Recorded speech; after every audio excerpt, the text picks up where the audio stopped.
Ya, eh, saya selaku Menko bidang hukum, HAM, imigrasi dan pemasyarakatan dari kemarin secara intens memantau dan mengikuti perkembangan kasus Pak Silmi Karim dan beberapa pejabat imigrasi di Jakarta Barat yang sudah ditahan oleh penyidik KPK sejak tadi malam sampai ke pagi ini. Dan kami semua sudah melakukan koordinasi. Tadi juga saya bicara agak panjang dengan Menteri Imigrasi dan Pemasyarakatan Pak Agus Hadrianto, dan kami sampai pada kesimpulan memang kita semua sangat prihatin dengan terjadinya peristiwa ini ketika pemerintah mencanangkan untuk mewujudkan reformasi birokrasi dan reformasi hukum untuk menciptakan satu pemerintahan yang bersih, bebas dari korupsi, tapi ternyata masih ada juga praktek-praktek korupsi yang terjadi di lingkungan pemerintahan, khususnya di bidang keimigrasian. Tapi setelah kami dalami kasus ini, ternyata bahwa yang disangkakan kepada Pak Silmi itu adalah kasus yang terjadi pada tahun 2023 sampai dengan tahun 2024 ketika beliau menjabat sebagai Dirjen Imigrasi pada Kementerian Hukum dan HAM pada waktu itu, bukan kasus yang terjadi pada saat beliau telah menjadi sebagai Wakil Menteri Imigrasi dan Pemasyarakatan sekarang ini.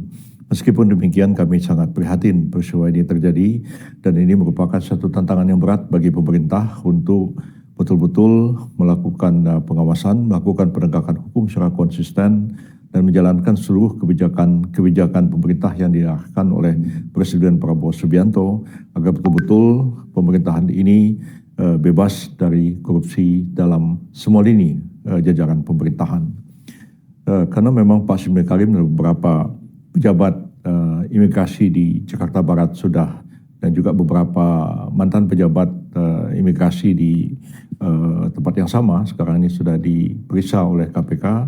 Ya, kami hanya menegaskan bahwa ya mereka semua untuk kooperatif ya menjalani pemeriksaan dan mengikuti proses hukum yang sedang terjadi yang dilakukan oleh penyidik KPK, dan pada akhirnya pemerintah mempercayakan sepenuhnya kepada KPK untuk melakukan proses penegakan hukum yang seadil-adilnya atas kasus ini, dan selanjutnya jika memang terdapat cukup bukti ya untuk dilimpahkan ke pengadilan, dan kita menunggu apa putusan pengadilan nantinya. Dan kita tidak menghalang-halangi, dan kita kooperatif dengan semua pihak ya, masuk juga para mereka yang sudah dinyatakan sebagai tersangka sekarang ya, untuk terus melakukan kerjasama dengan penyidik ya untuk terbuka ya, sehingga tidak mempersulit penyidikan dan penuntutan nantinya dan proses jalannya persidangan. Dan juga kepada KPK kami menyampaikan apresiasi yang setinggi-tingginya atas upaya pemantauan dan penegakan hukum yang dilakukan dengan penuh konsisten sehingga kasus ini dapat terungkap, dan mudah-mudahan penegakan hukum yang adil akan ditegakkan, dan ini menjadi satu keinginan kita bersama supaya kita dapat menciptakan pemerintahan yang bersih dan berwibawa, bebas dari korupsi di semua lini pemerintahan. Terhadap kasusnya sendiri, apakah pemerintah sudah mendapatkan penjelasan dan apa langkah ke depan untuk perbaikan yang sedang? Ya, saya sudah mendapatkan penjelasan secara koordinatif dari Menteri Imigrasi dan Pemasyarakatan Pak Agus Hadrianto bahwa kasus ini terjadi tahun 2023-2024. Kasus itu begini, ini ada permainan di jajaran imigrasi, yaitu proses mempercepat memperoleh izin tinggal terbatas maupun izin tinggal tetap. Jadi ITAS dan ITAP, yaitu hanya berlaku bagi orang asing, khususnya mereka yang menjadi pekerja di sini. Dan prosesnya itu memang makan waktu, dan ini terkait dengan Kementerian Tenaga Kerja pada waktu itu. Sekarang mungkin masih ditangani oleh Kementerian Tenaga Kerja juga, dan akhirnya terjadilah permainan itu ya, yang seharusnya itu selesai dalam hitungan 4 atau 5 hari menurut prosedur, tapi bisa dipercepat menjadi 1 hari, 2 hari, 3 hari dengan pembayaran. Dan pembayarannya itu tidak disetorkan ke kas negara. Dan itulah yang disebut dengan pemerasan ataupun juga gratifikasi. Tapi saya dengar pemerasan yang dilakukan, dan itu yang dituduhkan kepada para pejabat imigrasi dan termasuk juga Pak Silmi. dan itu jelas masuk ke dalam pasal-pasal dari Undang-Undang Tindak Pidana Korupsi, dan KPK berwenang untuk mengambil langkah hukum yang tegas terhadap praktek-praktek seperti itu.